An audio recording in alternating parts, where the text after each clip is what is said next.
এই 2 বছরের শিশু কি অপরাধ করলো রে মাওলা, তাকে কেন মারা হচ্ছে? মনিব, আপনি বড় শক্তিশালী মাওলা। আল্লাহ থাকা, পর্দার আড়ালে থাকা মা ও বোনেরা, আল্লাহ রাব্বুল আলামিন জালালি ওয়াল ইকরামের দরবারে অসংখ্য অগণিত শুকরিয়া জ্ঞাপন করছি। আল্লাহ তাআলা আমাদেরকে রমজানের দীর্ঘ সিয়াম সাধনার পরে আমাদেরকে আবার সেই ধারাবাহিক তাফসীরুল কুরআন প্রোগ্রাম শুরু করা এবং প্রোগ্রামে অংশগ্রহণ করার তৌফিক দান করেছেন। এই জন্য হৃদয়ের সবটুকুন ভালোবাসা উজাড় করে দিয়ে আল্লাহ রাব্বুল আলামিনের শিখানো ভাষায় শুকরিয়া আদায় করে বলি আলহামদুলিল্লাহ। আমাদের মালিক একজন, তিনি কে? আমরা প্রশংসা জ্ঞাপন করি একজনের, তিনি কে? আমরা একজনের গোলাম, তিনি কে? আল্লাহ রাব্বুল আলামিন।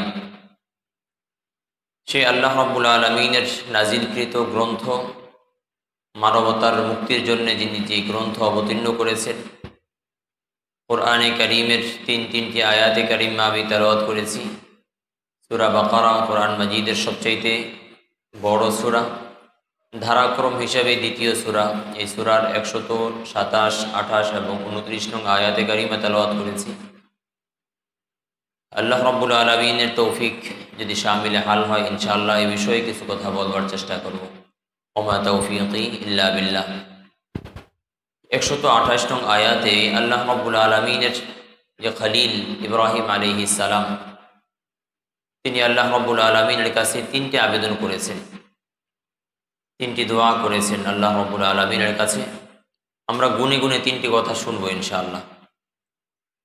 ইব্রাহিম আলাইহিস সালাম এর জীবন আদর্শ আমাদের জন্য রয়েছে অনেক শিক্ষা। ইব্রাহিম আলাইহিস সালাম হলেন খলিলুল্লাহ, আল্লাহ রাব্বুল আলামিনের খলিল। এই খলিলুল্লাহ বানিয়েছেন আল্লাহ তাকে, এবং আল্লাহ তাকে ইমাম বানিয়েছেন, নেতা বানিয়েছেন, আদর্শ বানিয়েছেন। এই নেতা হওয়া এটা একটা ভালো কাজ, গুরুত্বপূর্ণ কাজ। এই নেতা হওয়ার জন্যে তাকে এর আগে অনেক প্রশিক্ষণ তাকে দিতে হয়েছে। বলেন সুবহানাল্লাহ। আমাদের দেশের বাহিনী আছে না, পুলিশ বাহিনী, র্যাব বাহিনী, সেনাবাহিনী, নৌবাহিনী, আছে কি নেই বলেন? এরা এখান থেকে গিয়েই বাহিনীতে যোগদান করেছে, না কোনো বাহিনীতে যোগদান করার পরে এদের এই দায়িত্ব পাওয়ার আগে এদেরকে দীর্ঘ সময় ধরে প্রশিক্ষণ দিতে হয়েছে, ঠিক কিনা বলেন?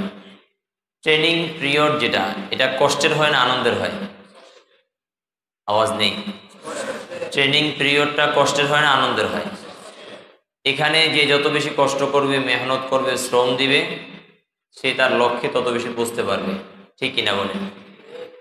ইব্রাহিম আলাইহিস সালামকে আল্লাহ রাব্বুল আলামিন এভাবে অনেকগুলো পরীক্ষা করেছেন, অনেকগুলো। তিনি বড় হয়েছেন, বড় হয়ে তিনি দেখলেন যে তার বাবা মূর্তি উপাসনা করে, মূর্তি বানায়, সেটার উপাসনা করে, পূজা করে। তার কওমকে দেখেছেন, গোত্রকে দেখেছেন, তারা মূর্তির উপাসনা করে। তিনি এক এক করে অনেকগুলো কৌশল অবলম্বন করেছিলেন। আমরা তারাবির আগের যে আলোচনায় আমরা শুনেছি, এই বিষয়ে বিস্তারিত আলোচনা শুনেছি। একাধিক সূরার মধ্যে, একাধিক পারার মধ্যে আল্লাহ তাআলা এই বিষয়ে বিস্তারিত বিবরণ পেশ করেছেন। একবার ইব্রাহিম আলাইহিস সালাম চাঁদ, সুরুজ এগুলোর যে অক্ষমতা তা প্রকাশ করেছিলেন। আরেকবার ইব্রাহিম আলাইহিস সালাম দাওয়াতি কার্যক্রম পরিচালনা করতে গিয়ে যে মূর্তি উপাসনা যারা করে, ওই মূর্তি সবগুলোকে ভেঙে দিয়ে তিনি বড় মূর্তির গলায় কুঠার ঝুলিয়ে দিয়েছিলেন। শুনেছেন কি শুনেন নাই বলেন? তখন তাকে জিজ্ঞেস করা হয়েছিল, এই আমাদের এই মূর্তিগুলো কে ভেঙেছে? তখন তিনি বললেন, ক্বালা বাল ফাআলাহু কাবীরুহুম হাযা ফাসআলুহুম ইন কানু ইয়ানতিকুন। এই যে বড় মূর্তির গলায় তো কুঠার ঝুলানো, ওকে জিজ্ঞেস করো, ও তো দাঁড়ায় আছে, শটান হয়ে দাঁড়িয়ে আছে, তাকে জিজ্ঞেস করো, সে যদি কথা বলতে পারে। তখন তারা নিজেরাই সত্য তাদের কাছে স্পষ্টভাবে ফুটে উঠেছে। তারা বললেন যে এটা আবার কথা বলতে পারে নাকি? মূর্তি তো কথা বলতে পারে না। তখন তিনি এই দাওয়াতি পয়েন্ট চলে এসেছে তার, যদি কথা বলতে নাই পারে তাহলে এটা তোমাদেরকে মুক্তি দিবে কিভাবে আবার? আল্লাহু আকবার কাবীরা। এভাবে করে করে ইব্রাহিম আলাইহিস সালামকে আল্লাহ তাআলা নানানভাবে নানান প্রশ্নের, নানান অবস্থার মুখোমুখি করেছেন। তিনি তার যে জন্মস্থল ত্যাগ করেছেন, যখন বয়সে উপনীত হয়েছেন, বিবাহ করার পরে আল্লাহ রাব্বুল আলামিনের নির্দেশ এসেছিল যে স্ত্রী এবং পুত্র, সেই বার্ধক্যের একমাত্র পুত্র ছিল ইসমাইল আলাইহিস সালাম। তখন ইসহাকের জন্ম হয় নাই আলাইহিস সালাম। তখন বলেছিলেন এমন জায়গায় রেখে আসো যেখানে মানুষ বেঁচে থাকার কোনো উপকরণ নেই। ইব্রাহিম আলাইহিস সালাম তো মানুষ ছিলেন না ফেরেশতা ছিলেন? এটা আগে ক্লিয়ার হওয়া। কি বলেন? আমাদের মতো মানুষ ছিলেন না কোনো ফেরেশতা ছিলেন? তাহলে তার জন্য স্ত্রীর প্রতি টান আছে কি নেই? কথা বলেন। সন্তানের প্রতি ভালোবাসার মায়া মোহাব্বত আছে কি নেই? তাও সন্তান পুরো যৌবন পার করে ফেলেছে, কোনো সন্তান আল্লাহ দেন নাই। বয়স 100 প্লাস তখন সন্তান দিয়েছেন। ওই সময় সন্তানের প্রতি টান কম থাকে না অনেক বেশি বেড়ে যায়? বলেন, অনেক বেশি থাকে। সন্তান বাবার সাথে দৌড়ানোর উপযোগী হয়েছেন, দৌড়ঝাঁপ করতে পারে, হাঁটতে চলতে পারে, কাজ করার ক্ষমতা সে পেয়েছে। এমন সময় আরেক পরীক্ষা, সন্তানকে জবাই করো। আল্লাহু আকবার কাবীরা। কোনো প্রশ্নেই, কোনো পরীক্ষায় তিনি পিছিয়ে যান নাই।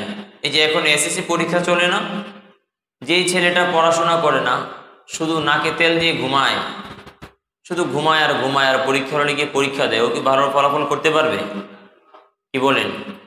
ভালো ফলাফল তো ওই ব্যক্তি করার সবচেয়ে বেশি উপযুক্ত যে ভালো করে পড়াশোনা করে, তার মাথায় এই চিন্তা রাখে।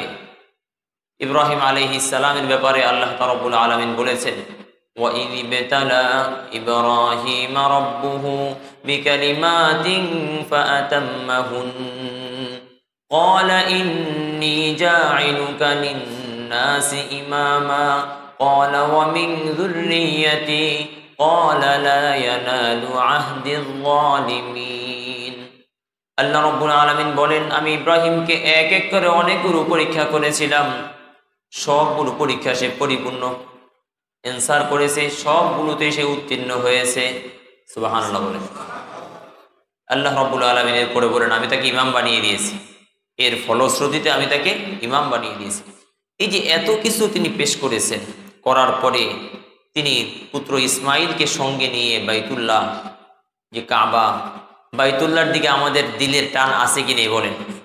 যে একবার যায় সে এসে বলে, হুজুর দোয়া করবেন যাতে আবার যেতে পারি। তা আপনি আবার যাবেন, আমাদের যেতে মনে চায় না? যারা যায় নাই আল্লাহ এদেরকে যাওয়ার তৌফিক দান করেন, বলেন আমিন। যারা গিয়েছেন আল্লাহ এদেরকেও যাওয়ার তৌফিক দান করেন। বাইতুল্লাহর প্রতি একজন মুমিনের সহজাত টান থাকার দরকার আছে কি নেই বলেন? এটা তো আমার দিলের সম্পর্ক, ইমানের সম্পর্ক, এটার সাথে আমার ইমানের সম্পর্ক আছে কি নেই? আছে। তো এই ঘরকে সর্বপ্রথম বানিয়েছে কি? ইব্রাহিম আলাইহিস সালাম বানিয়েছিলেন, আল্লাহ রাব্বুল আলামিনের নির্দেশে বানিয়েছিলেন পুত্র ইসমাইল সহকারে। তখন ইব্রাহিম আলাইহিস সালাম যে পাথরের উপরে দাঁড়িয়ে ঘর নির্মাণ করেছিলেন, ওই পাথরটাকে বলা হতো কি? মাকামে ইব্রাহিম। ওই পাথরটা লিফটের কাজ দিত। যখন নিচু হওয়ার প্রয়োজন পাথর নিচু হয়ে যেত, যখন উঁচু হওয়ার প্রয়োজন পাথর উঁচু হয়ে যেত। আওয়াজ করে বলেন আল্লাহু আকবার কাবীরা।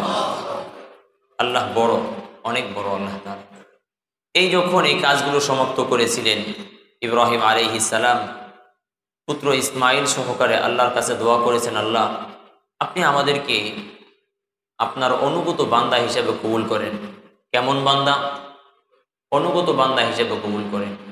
ইব্রাহিম আলাইহিস সালামের কাছে আল্লাহ রাব্বুল আলামিনের পরিচিতি, মারিফাত অনেক বেশি ছিল।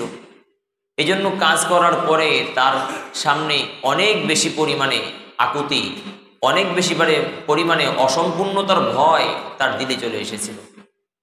তিনি দোয়া করেছেন, আল্লাহ আমাকে, আমার এই সন্তানকে আপনার অনুগত বানান, যাতে আপনার গোলামি করে করেই জীবনটাকে পার করতে পারি। ঠিক কিনা বলেন? গোলামি করব একজনের, তিনি কে? আল্লাহ রাব্বুল আলামিন।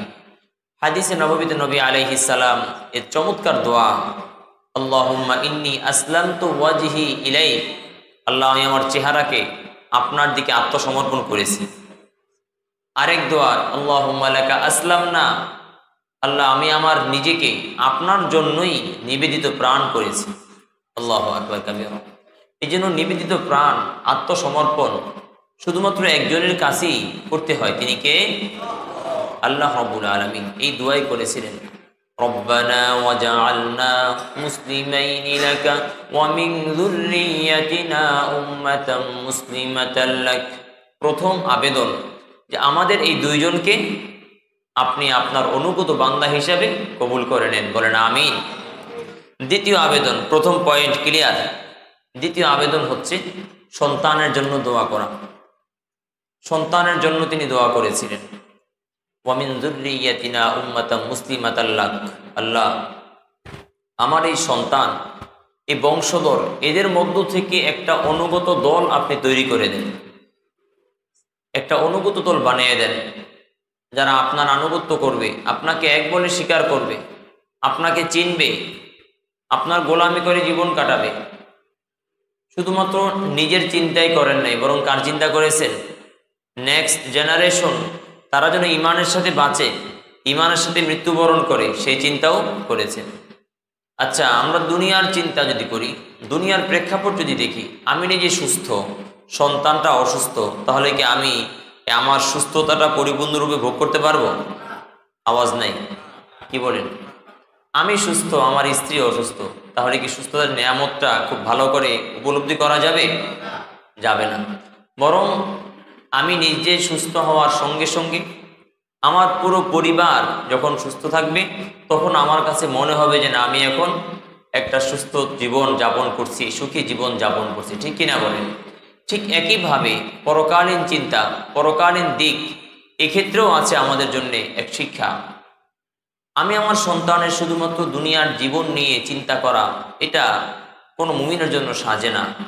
হ্যাঁ, সন্তানের শারীরিক দিক চিন্তা করা, শারীরিক বিবেচনা করা, এটা তো বিবেচনার বিষয়, কিন্তু একটা মুমিন তার সন্তানের শারীরিক দিকের পাশাপাশি তার পরকালীন জিন্দিগি নিয়ে আরও বেশি পেরেশানি থাকে, আরও বেশি পেরেশান হয়ে যায়।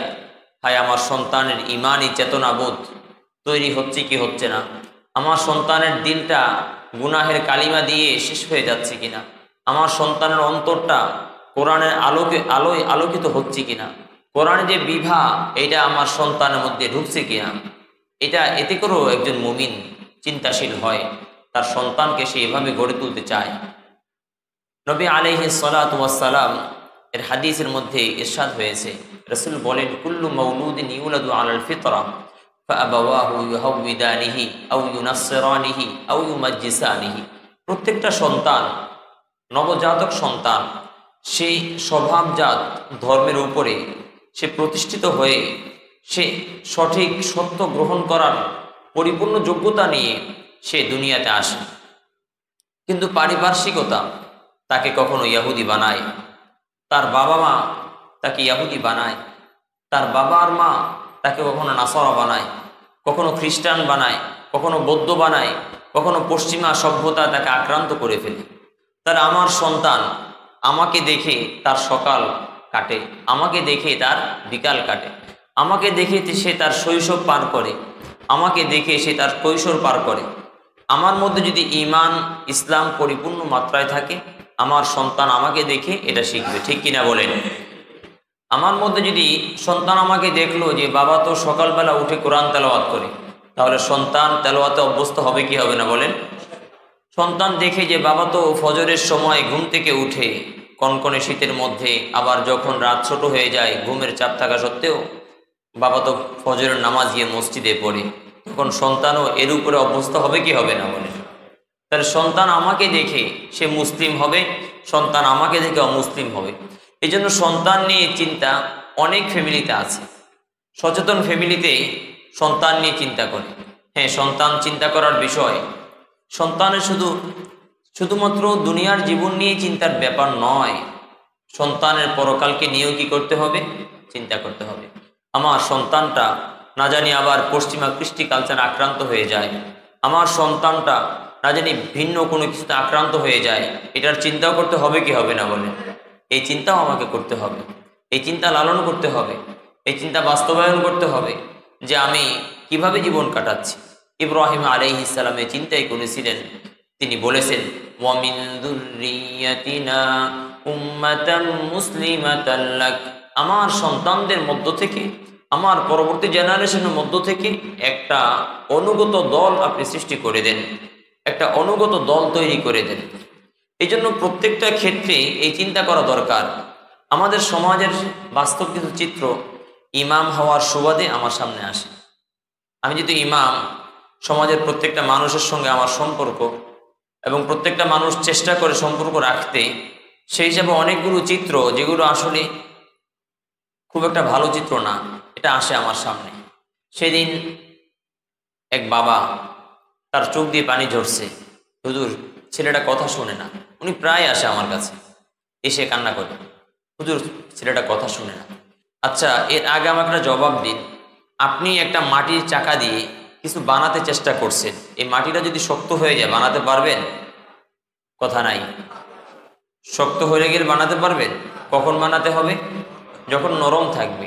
সন্তানের দিলটা যখন সত্য গ্রহণ করার পরিপূর্ণ যোগ্যতা আছে, তখন তাকে ঠিক করতে হয়। সন্তানের দিল যখন নরম থাকে, এখনো তার মধ্যে কিছু প্রবেশ করে নাই, পশ্চিমা কৃষ্টি কালচার প্রবেশ করে নাই, বেহায়াপনা প্রবেশ করে নাই, সে এখনো বুঝে না গুনাহ কাকে বলে, সে এখনো বুঝে না যে খারাপ জিনিস কাকে বলে, তখন তাকে ঠিক করতে হয়, ঠিক কিনা বলে। এখন সন্তান বড় হয়ে গিয়েছে, সন্তান কথা শুনে না, বাবা মায়ের খেদমত করে না, সন্তানকে ডান দিকে বললে বাম দিকে যায়, সন্তানকে নামাজ পড়তে আসতে বললে সন্তান ঘরে ঘুমিয়ে থাকে, একটু জোর জবরদস্তি করলে সন্তান আরও বেশি তেড়ে ওঠে। তাহলে এখন তো ঠিক করার সময় নাই, এখন কান্না করে কি লাভ হবে বলেন, ঠিক কিনা বলেন? একজন দুইজন না, আমার কাছে অনেক বাবারা আসে। আরেক যুবক, আল্লাহ ইয়াজুবিল্লাহ, আল্লাহ আমাদেরকে মাফ করে দেন,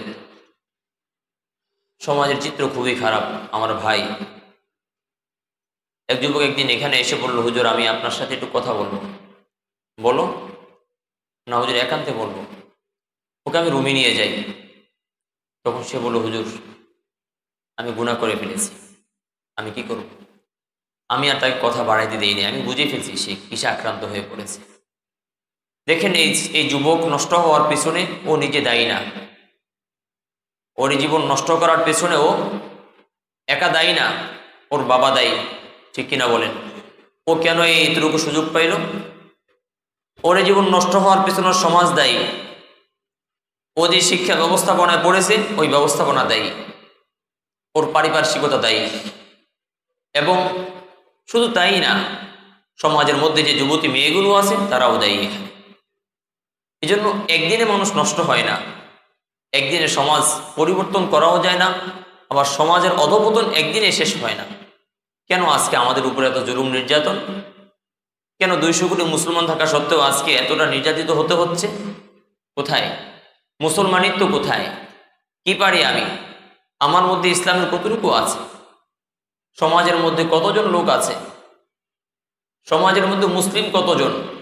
আদম শুমারিতে তো সবাই মুসলমান আমরা, কিন্তু বাস্তবিক অর্থে আল্লাহর খাতায়, আল্লাহর রেজিস্টারে আমার নাম কি, মুসলিম না অমুসলিম? কত পার্সেন্ট ইমানের পাওয়ার আমার আছে? আজকে সমাজের মধ্যে অনেক লোক আছে, বছরকে বছর কেটে যায়, মসজিদ ওদের দেখা পায় না, ওরা মসজিদের দেখা পায় না। দাওয়াত দিতে গেলেও সেখানে গিয়ে আমরা প্রতিবন্ধকতার শিকার হতে হয়। তো চিন্তা করেন, দাজ্জাল যখন চলে আসবে তখন এই দাজ্জালের দোষর কে হবে? দাজ্জালের সতর্কবাণী কোত্থেকে যাবে? দাজ্জাল যে কাফের এ কথা তো ইমাম সাহেব বলবে, এটা তো মাওলানা সাহেবরা বলবে, ওদের কথা কয়জন শুনবে? এখন তো শুনে না কেউ। আজকে আমি ফজরে মসজিদ ভর্তি দেখে আমার মনটা খুব বেশি ভালো লাগে না? ব্যাপারটা এরকম না। দিলে দীর্ঘশ্বাস আসে, কান্না করতে মনে চায়, একাকি কান্নাও করি আমি কখনো কখনো, যে হায় রে কি করলাম, কেন আমি এখানে এসেছি, কেন আমার এই অবস্থান এখানে, আমার কথাগুলো কেন দিল থেকে নিচ্ছে না। আজকে আমি অসুস্থ দেখতে যাই, কিন্তু আমি সেখানে গিয়ে ঘরে প্রবেশ করতে পারি না কেন? চিন্তা করে যে হুজুরা যদি আমাকে নামাজের কথা বলে, আমি তাকে দাওয়াত দেওয়ার জন্য যাই নাই, গিয়েছি সে অসুস্থ তাকে দেখার জন্যে না, এরপরও সেখানে অনুমতি হচ্ছে না। সে মুসলিম, বাবা মুসলিম, সন্তানগুলো মুসলিম, আদমশুমারি তাকে মুসলিম হিসেবে গণনা করে থাকে।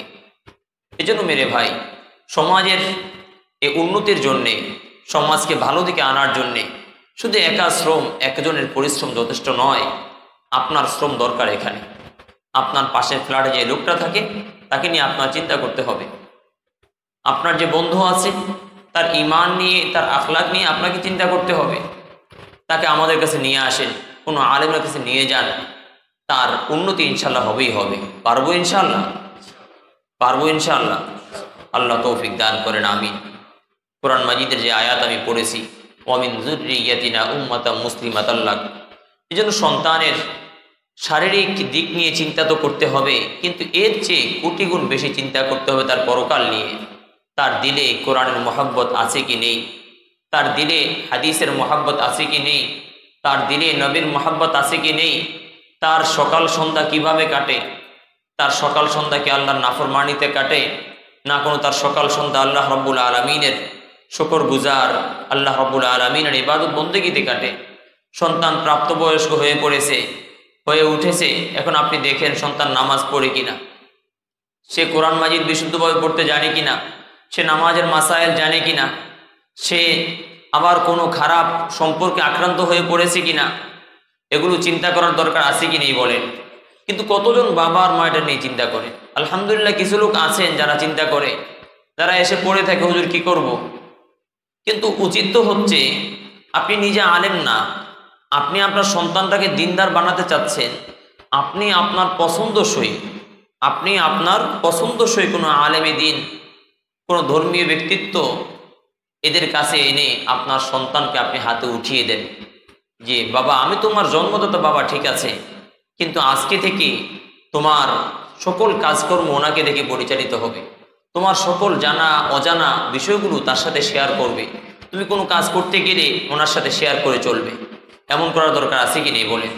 সেদিন আমার মাদ্রাসার এক ছাত্রের গার্জিয়ান এসে, ওই ছাত্রটা নতুন ভর্তি করিয়েছে, তো আমি চলে আসব, তো ছেলে দূরে কাজ করতেছে কি যেন, তো ওকে ডাকতেছে বারবার যে এখানে আসো এখানে আসো। ও কাজ শেষ করে না এখনো, ওকে নিয়ে দ্রুত নিয়ে আসছে, এনে আমাকে বললো হুজুর একটু মুসাফা করেন ওর সাথে, একটু হাতটা মিলান।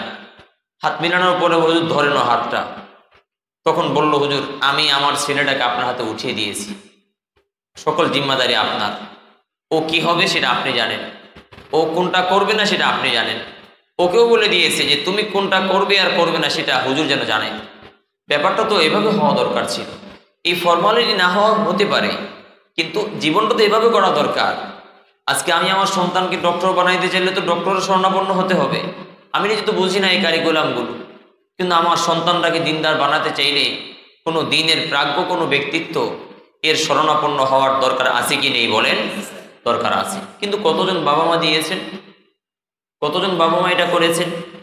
আপনার সন্তান কোনো আলেমের হাতে পড়লে ওই আলেম সর্বপ্রথম যেটা শিখাবে, বাবা তোমার জন্মদাতা বাবা, এই কিন্তু তোমার জান্নাত। রাসূল কি বলেছেন? উম্মা জান্নাতুকা ওয়া নারুক, তোমার বাবা তোমার মা তোমার জান্নাত তোমার জাহান্নাম। এটা আগে শিখাবে ওই সন্তান এই আলেমে দ্বীনের কাছ থেকে। বাবাকে কিভাবে রেসপেক্ট করতে হয়, মাকে কিভাবে সম্মান করতে হয়, এটা আগে শিখবে। আপনার চোখে পানি ঝরবে না ইনশাআল্লাহ। এই জন্য শুধুমাত্র নিজের চিন্তা নয়, সন্তানের দিনদারি নিয়ে চিন্তা করার দরকার আছে। আল্লাহ তাআলা আমাদের পরবর্তী প্রজন্মকে নিয়েও চিন্তা করার তৌফিক দান করেন, আমিন। দ্বিতীয় আবেদন ক্লিয়ার ইনশাআল্লাহ। 3 নম্বর যে আবেদন সূরা বাকারার 128 নং আয়াতের মধ্যে আল্লাহ রাব্বুল আলামিন উল্লেখ করেছেন, ইব্রাহিম আলাইহিস সালাম আল্লাহর কাছে পেশ করেছেন, সেটি হচ্ছে ওয়া আরিনা মানাসিকানা ওয়া তুব আলাইনা। হে আল্লাহ, আপনি আমাদেরকে হজের যে নিয়ম কানুনগুলো আছে, হজ করতে নিয়ম কানুন আছে কি নেই বলেন? আচ্ছা, নামাজ পড়তে নিয়ম কানুন জানতে হয় কি হয় না? আওয়াজ করে বলতে হবে। জানতে হয়। নামাজের আগে কিছু নিয়ম মেনটেন করতে হয় না? শরীর পাক, আপনি শরীর না পাক থাকলে নামাজ হবে? কাপড় পাক না, নামাজের জায়গা পাক, সতর ঢাকা, কিবলামুখী হওয়া, ওয়াক্ত মতো নামাজ পড়া, নামাজের নিয়ত করা, এগুলো দরকার আছে কি নেই বলে? আবার কিছু বিষয় মেনটেন করতে হয় নামাজের মধ্যে, তাকবীরে তাহরিমা বলা, দাঁড়িয়ে নামাজ পড়া, রুকু করা, সিজদা করা, এগুলো মেনটেন করতে হয় কি হয় না বলে? তাহলে নামাজের মধ্যে যদি মেনটেন করতে হয়, নামাজ ফরজ না সুন্নত বলেন? নামাজ ফরজ। তাহলে হজ এটাও তো ফরজ। হজ কি? আপনি হজ আদায় করতে যাবেন, হজ আদায় করবেন, সেখানে আপনাকে জানতে হবে কি হবে না? জানতে হবে কি হবে না? হজের মধ্যে শুধুমাত্র বাহ্যিক যে বিষয়গুলো আছে, মেনটেন্স যেটা, হজ কিভাবে, হজের ফরজ কয়টা, ওয়াজিব কয়টা, এটা দিয়ে কিন্তু যথেষ্ট নয়। আপনি হজ করতে যান, ওমরা করতে যান, এটা আমাদের চরম শূন্যতার একটা দিক, যে আমরা শুধুমাত্র মনে করি যে আমাদের অর্থ হয়েছে বাস হজ করতে যাব না। এক্ষেত্রে আপনাকে যেটা লক্ষণীয় সেটি হচ্ছে আপনি আপনার পছন্দসই আহলুল্লাহ বা আহলুদ্দিন, আহলে দিল যারা, এমন কোন আলেমের সংস্পর্শে হজটা করেন, দেখবেন আপনার হজটা জীবন্ত হজ হবে ইনশাআল্লাহ। যেমন নামাজের মধ্যে দুইটা দিক, আমি কথা লম্বা করব না, এই শেষ করে দিচ্ছি। নামাজের মধ্যে কয়টা দিক? দুইটা দিক। এক নম্বর দিক হচ্ছে নামাজের বাহ্যিক দিক। দেখেন, আপনি যদি নামাজের সকল ফরজিয়াত এবং ওয়াজিবাত আদায় করেন, আপনার নামাজ পরিপূর্ণ হয়ে যাবে, আপনি দায়মুক্ত হলেন, আপনি দায়মুক্ত হয়েছেন। আপনার নামাজের মধ্যে ইখলাস শূন্য, এরপর আপনি দায়মুক্ত হয়েছে। কিন্তু নামাজের অভ্যন্তরীণ দিক হচ্ছে আপনার তেলাওয়াত কতটা দিল থেকে হচ্ছে, আপনার রুকুটা কতটা গভীরতার সাথে হচ্ছে, আপনি নামাজের মধ্যে আল্লাহকে দেখে দেখে নামাজ পড়ো, এই চিন্তাটা কত গভীর থেকে আসছে। এই যে অভ্যন্তরীণ দিকের কারণে আপনার নামাজের সওয়াব বসবে। কি বসবে? একটা হচ্ছে দায় মুক্তি, আর একটা হচ্ছে সওয়াব পাওয়া। এই সওয়াবের ক্ষেত্রে নবীজি বলেছেন যে দেখো, তোমাদের মধ্যে মানুষ নামাজ পড়ে, একজনে পায় হলো 100-তে 100, কত পায়? আরেকজনে পায় 100-তে 10, কত পায়? তো যে 100-তে 10 পেয়েছে, সেও কিন্তু আজকের এশার নামাজের দায় মুক্তি তার হয়েছে। সে এশার নামাজ পড়েছে বলে বিবেচ্য, এটা জন্য তাকে পাকড়াও করা হবে না। কিন্তু নাম্বার বসছে কত? 100-তে 10। একজনে বসেছে কত? 100-তে 10। আরেকজন কত পেয়েছে? 100-তে 100। তাহলে এই যে পার্থক্যটা হয়েছে কেন? ভিতরের অবস্থার কারণে। কিসের কারণে বলেন? আওয়াজ করে বলেন। অভ্যন্তরীণ যে অবস্থা, তার কারণে হয়েছে। সে কতটুকু দিল দিয়ে নামাজ পড়েছে, ইখলাসের সঙ্গে নামাজ পড়েছে, খুশু খুজুর সঙ্গে নামাজ পড়েছে, এই কারণে পার্থক্যটা হয়, তারতম্যটা হয়। কিন্তু যে 10 পেয়েছে, সেও এশার নামাজ পড়েছে বলে বিবেচিত। যে 100-তে 100 পেয়েছে, সেও কি এশার নামাজ পড়েছে বলে বিবেচিত। একই বিষয় আসেন হজের ক্ষেত্রে। কিসের ক্ষেত্রে? হজের ক্ষেত্রে। আপনি হজের সকল ফরজ আদায় করেছেন, ওয়াজিব আদায় করেছেন, আপনার হজ সম্পন্ন হয়েছে। কিন্তু দেখা যাবে যে কারো হজ আদায় হওয়ার পরেও তার নাম্বারটা ঠিকমতো আসে নাই। হজ থেকে যে পরিমাণ তার আত্মিক খোরাক লাভ করার দরকার ছিল, আত্মার যে খোরাক সে লাভ করতে পারতো, সেটা পারে নাই। সে তো ওখানে গিয়ে শুধু ইট বালি সিমেন্ট দেখেছে, সে ওখানে গিয়ে শুধু আলো ঝলমল দেখেছে, কিন্তু ওখানে গিয়ে যে আল্লাহ রব্বুল আলামিনের নূরের বিভা চমকায়, সেটা দেখতে পারে নাই। তার এটা আসবে কখন? এটা আসবে হচ্ছে কোনো আহলে দিল ব্যক্তির সঙ্গে যদি সে হজ করে, তখন সে জায়গায় জায়গায় ওই ব্যক্তির মন মানসিকতা কি হয়, সে কিভাবে উপলব্ধি করে, আল্লাহর ঘরকে দেখে সে কিভাবে লম্বা শ্বাস ফেলে, আল্লাহ আপনার ঘর এত সুন্দর। সে মাকাম ইব্রাহিমে গিয়ে সে কীভাবে উপলব্ধি করে, সাফা মারওয়ার মধ্যে সে সাই করতে গিয়ে কীভাবে সে উপলব্ধি করে। সে যখন ওই আহলে দিলকে সে দেখবে, শুনবে, বুঝবে, তখন তার মধ্যে এটা আস্তে আস্তে বাড়বে। তখন দেখা যাবে যে তার হজটা আদায় হয়েছে, কিন্তু সে এখন 100-তে সে 100 পাওয়ার কাছাকাছি পৌঁছে গিয়েছে, বলেন সুবহানাল্লাহ। আর আপনি একাকী গিয়েছেন বা এমন কারো সংস্পর্শে যান নাই, তাহলে দেখা যাবে যে আপনার নাম্বারটা খুব একটা আসে নাই। কিন্তু যখন এই নাম্বারগুলো দেখা যাবে, তখন কি আর সুযোগ আছে? জি, তখন তার সুযোগ নাই। এই জন্য আমরা এই কাজটা করার চেষ্টা করব। তো ইব্রাহিম আলাইহিস সালামের 3 নম্বর আবেদন এই আয়াতে কারিমার মধ্যে, 128 নং আয়াতের মধ্যে তিনি বলেছেন, আল্লাহ আরিনা মানাসিকানা, আমাদেরকে হজের যে বিধিবিধানগুলো আছে এগুলো শিখিয়ে দেন। অতুবা আলাইনা, আমাদের তওবা কবুল করেন। তওবা করা দরকার আছে কি নেই বলেন? তওবা মুমিনের জীবনের অন্যতম অবলম্বন।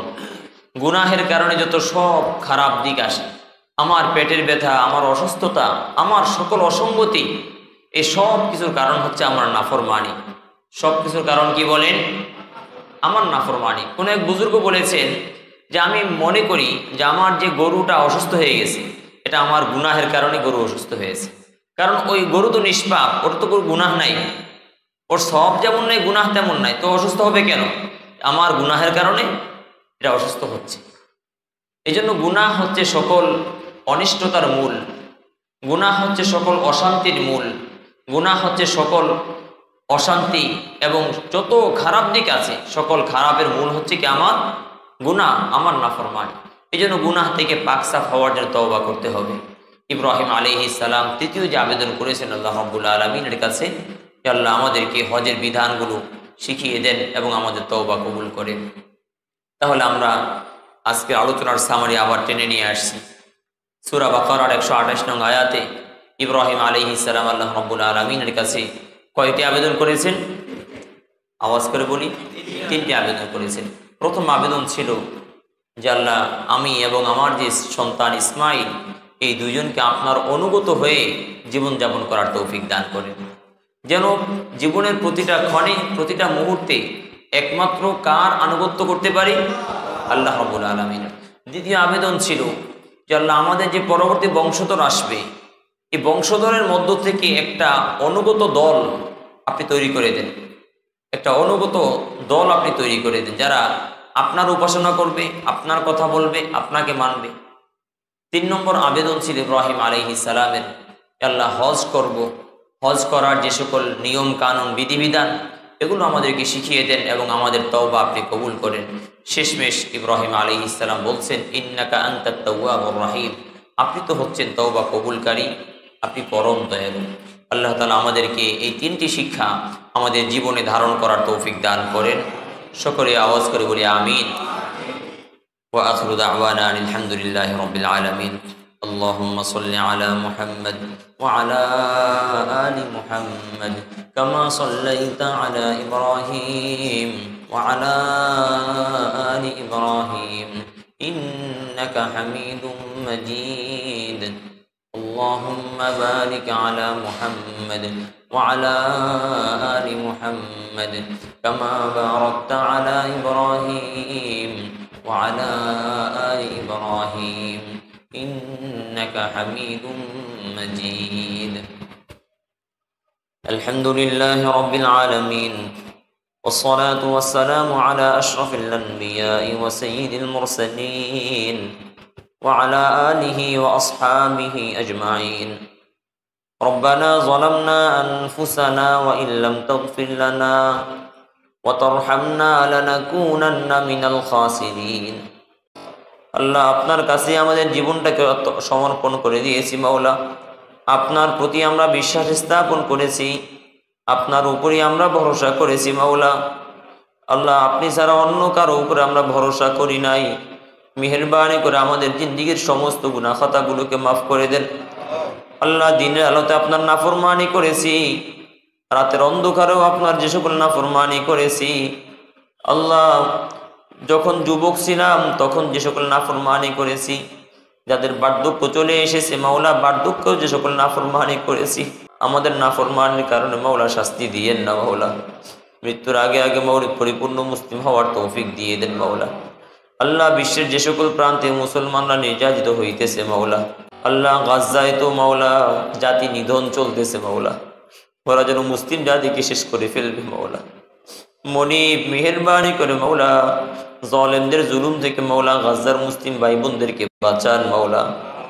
আল্লাহ, শিশুগুলো কিভাবে কান্না করে, বাবা নাই মা নাই, এই 2 বছরের শিশু কি অপরাধ করলো রে মাওলা, তাকে কেন মারা হচ্ছে? মনিব, আপনি বড় শক্তিশালী মাওলা। ওই ফেরাউনকে আপনি কি করেছেন মাওলা? কোরআন তো সাক্ষ্য দিচ্ছে। আল্লাহ, নমরুদও বলেছিল আমি তো প্রভু। ওই নমরুদকে আপনি কিভাবে শেষ করেছেন মাওলা? আল্লাহ, আপনি ছাড়া কেউ নাই, আপনি ছাড়া কেউ নাই। মেহেরবানি করে মাওলা গাজ্জার মুসলিম ভাই বোনদের উপরে যারা জুলুম করতেছে, তাদের কপালে যদি হেদায়েত থেকে থাকে আপনি হেদায়েত দিয়ে দেন, যদি হেদায়েত না থাকে মাওলা ওদের অত্যাচার থেকে আমাদেরকে বাঁচান, মুসলিম ভাই বোনগুলোকে বাঁচান, শিশুগুলোকে বাঁচান। আল্লাহ, বাইতুল মাকদিস তো আপনার ঘর মাওলা। আল্লাহ, বাইতুল মাকদিস তো আপনার ঘর মাওলা। আল্লাহ, আপনার ঘরকে আপনি রক্ষা করেন মাওলা। আল্লাহ, এই নাপাক থেকে আপনি বাঁচান। আল্লাহ, আপনার বান্দারা মাওলা সেখানে উপাসনা করবে, আল্লাহ আপনাকে ডাকবে মাওলা, আপনি আপনার ঘরকে রক্ষা করেন মাওলা। আল্লাহ, সকল মুসলিম শক্তিগুলোকে এক হয়ে মাওলা ওদের বিরুদ্ধে লড়ার তৌফিক দিয়ে দেন। মুসলমানদেরকে মাওলা শক্তিশালী করে দেন, ইমানি শক্তিতে বলিয়ান হওয়ার তৌফিক দিয়ে দেন। رب ارحمهما كما ربياني صغيرا رب ارحمهما كما ربياني صغيرا سبحان ربك رب العزة عما يصفون وسلام على المرسلين والحمد لله رب العالمين